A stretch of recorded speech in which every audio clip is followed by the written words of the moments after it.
देवेंद्र फडणवीस की पहली तस्वीर, फोन पर हैं, बधाइयां ले रहे हैं ऐसा लगता है। और इसके बगल में जरा वो भी दिखा दीजिए, शिंदे साहब के घर पे पटाखे फूट रहे हैं, वो भी दिखा दीजिए।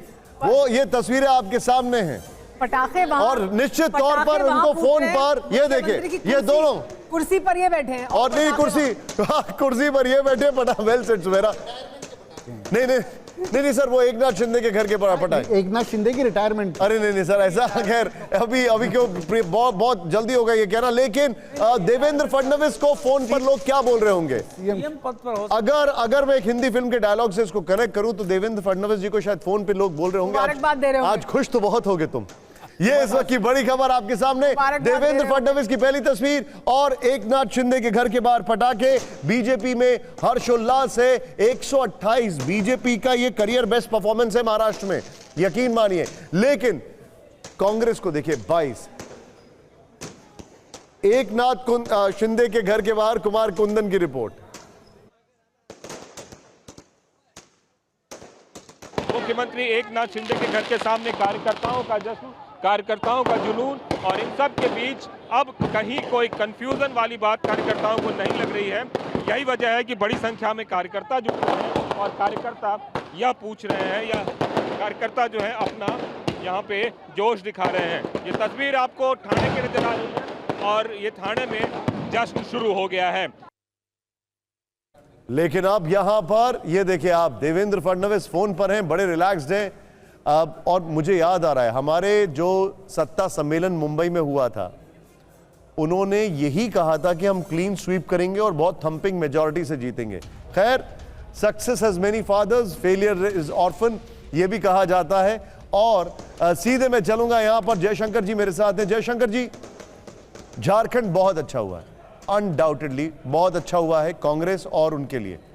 महाराष्ट्र उतना ही खराब हुआ है। लेकिन मेरा सवाल आपसे यह है, झारखंड में जो हुआ, हरियाणा में जो हुआ, ये कांग्रेस को क्या इंट्रोस्पेक्ट करने के लिए मजबूर कर रहा है जो कि वो नहीं कर रहे हैं? देखिए, महाराष्ट्र में जो हुआ, जो हरियाणा में हुआ। नहीं, कांग्रेस के पास जो है सबसे बड़ी समस्या ये है, वो तय नहीं कर पाती है कि उसका असली दुश्मन कौन है। कभी वो देखती है कि नहीं, जब तक समाजवादी पार्टी रहेगी हमारा विकास नहीं होगा, जब तक आरजेडी रहेगा हमारा विकास नहीं होगा, जब तक एनसीपी रहेगी हमारा विकास नहीं होगा।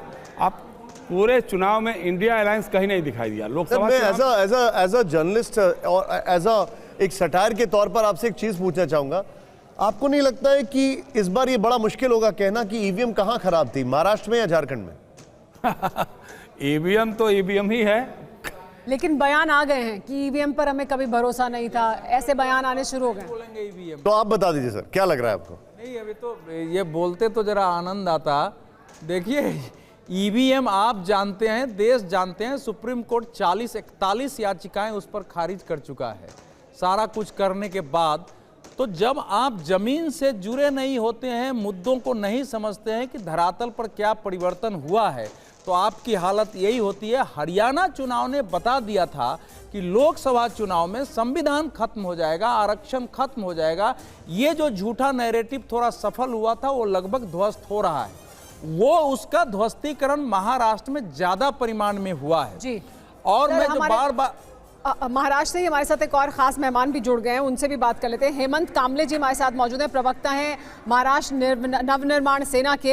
हेमंत जी, ये लगातार पूरे चुनाव प्रचार के दौरान हमने देखा कि कैसे शिवसेना शिंदे गुट के खिलाफ एमएनएस के तमाम जो उम्मीदवार थे उन्हें उतारा गया, उनके खिलाफ तमाम तरह की बयानबाजी भी हुई और चुनाव प्रचार भी हुआ, लेकिन उसका असर दिखाई नहीं दे रहा है। तो एमएनएस का क्या रोल अब रह गया है फिर महाराष्ट्र की राजनीति में?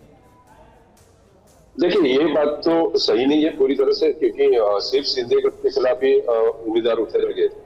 अब मैं नॉर्थ मुंबई की बात कर रहा हूँ, तो यहाँ पे 5 में से 3 उम्मीदवार तो हमारे बीजेपी के खिलाफ है। तो ये कोई दुश्मनी शिंदे के खिलाफ ही ऐसी कुछ बात नहीं थी।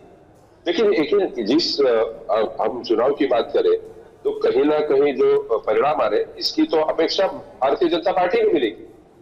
अगर जो एग्जिट पोल के आंकड़े थे उसके बाद जो निर्दलीय उम्मीदवार थे कि उनको कैसे टैप किया जाए, इसके लिए तो उनकी टीम लगी पड़ी हुई थी। तो मैं समझता हूँ कि कहीं ना कहीं भारतीय जनता पार्टी ने जो अपेक्षा नहीं की थी, जहां तक देखिए जो मराठवाड़ा में एक ही पॉइंट था इसका मराठा आरक्षण का, वो जरांगे फैक्टर कहीं ना कहीं काम नहीं कर पाया। लाडली बहन की जो योजना थी वो मैं समझता हूँ कि महायुति के लिए बहुत बड़ा काम कर गई। लेकिन एक बात आप समझ लीजिए कि लोकसभा इलेक्शन में जिस तरह से 400 पार और संविधान में जो बदलाव है, ये मुद्दे को जो महाविकास आघाड़ी ने जिस तरह से उठाया था, उसके बाद जो उनको सक्सेस मिली, वो कहीं ना कहीं वहां पर उस सक्सेस को हजम नहीं कर पाई। और विधानसभा इलेक्शन के जो सीट बंटवारे के पहले इनकी जो लड़ाई चल रही थी कि सीएम कौन बनेगा, तो इस बार के इलेक्शन में, विधानसभा इलेक्शन में कहीं ना कहीं ये तीन पार्टियों का कोऑर्डिनेशन कहीं दिखाई नहीं दिया। और जिस तरह से आप परिणाम देख रहे हैं, उसका मेन कारण तो यही है। ठीक है हेमंत जी, आप हमारे साथ बने रहिए। आपने ये बताया कि कौन कौन से फैक्टर्स लोकसभा में जो थे वो काम नहीं कर पाए, हालांकि दोनों इलेक्शंस अलग हैं। ये वाला इलेक्शन बहुत ज्यादा इंपॉर्टेंट है महाराष्ट्र में, क्योंकि ये पहली बार इस तरीके से कॉम्बिनेशन बन के आया, जो कि 2019 में भी नहीं था, 2014 में भी नहीं था। और ये इलेक्शन इसलिए भी ज्यादा इंपॉर्टेंट है क्योंकि ये इलेक्शन एक तरीके से बड़ा कंसोलिडेटेड डायरेक्ट फाइट थी दो बड़े बड़े अलायंस के बीच में। लेकिन अब मैं सीधे चलूंगा, मेरे साथ आकाश जी हैं। आकाश जी कांग्रेस हैं। आकाश जी, क्या आप मुझे सुन सकते हैं? पिछली बार थोड़ा संपर्क कट गया था शायद। आकाश जी, नहीं, वो ईपी नहीं। अभी आपको मेरी आवाज आ रही है? आकाश जी, क्या आप मुझे सुन सकते हैं? आपको आवाज आ रही है मेरी? मुझे आपकी आवाज आ रही है सर। आपको मेरी आवाज आ रही है? हाँ, आ रही है। आकाश जी, आप मुझे बताया गया आप दिल्ली से जुड़े हैं। हाँ। इसीलिए मैं आपसे एक लिबर्टी लूंगा एक सवाल पूछने की, जो कि दो तारों को कनेक्ट करेगा और बीच में शॉर्ट सर्किट हो रहा है। वो है महाराष्ट्र में जो हालत हुई, हरियाणा में जो हालत हुई। झारखंड के लिए आपको बहुत बहुत बधाई, लेकिन दिल्ली के लिए क्या सबक ले रहे हैं आप लोग महाराष्ट्र और हरियाणा से? देखिए, जहाँ तक मेरा आकलन है महाराष्ट्र के नतीजों पे, कैपिटलिस्ट व्यवस्था कहीं ना कहीं इस देश के लोकतंत्र को निगल रही है, मैं ऐसा मानता हूँ।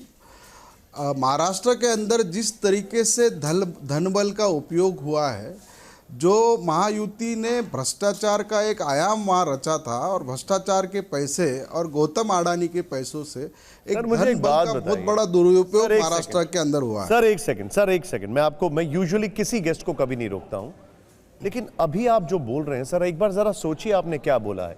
जनता के मैंडेट के ऊपर आपका ये कमेंट है। मैं जनता के मैंडेट की बात कर रहा हूं। आप सुनिए, मैं इंट्रोस्पेक्शन की बात कर रहा हूं, आप क्रिटिसिज्म की बात कर रहे हैं। नहीं, देखिए, आप समझ के लीजिए, मैं महाराष्ट्र से आता हूं। महाराष्ट्र के अंदर जो ज़मीनी हकीकत थी वो कुछ और थी। वहाँ के जो प्रश्न थे वो महंगाई थी, बेरोजगारी थी, मराठा आरक्षण का मुद्दा बहुत बड़ा रहा, सोयाबीन का भाव का विषय था, कपास के भाव का विषय था, किसान बदहाल है। ये सब बातें होने के बाद भी अगर महायुति सरकार और भाजपा के अगुवाई में इतने बड़े मैंडेट से अगर वहाँ जीतने जा रही है, मैं ये नहीं मानता कि पूरे नतीजे आ गए हैं, फिर भी जो नतीजे मैं देख पा रहा हूँ उसके हिसाब से जिस तरीके का नतीजा आ रहा है, ये तो सही मायने में सरकारी यंत्रणा का दुरुपयोग, धनबल का प्रयोग, मैं आपको ये तो फिर झारखंड में भी हुआ है। देता हूँ।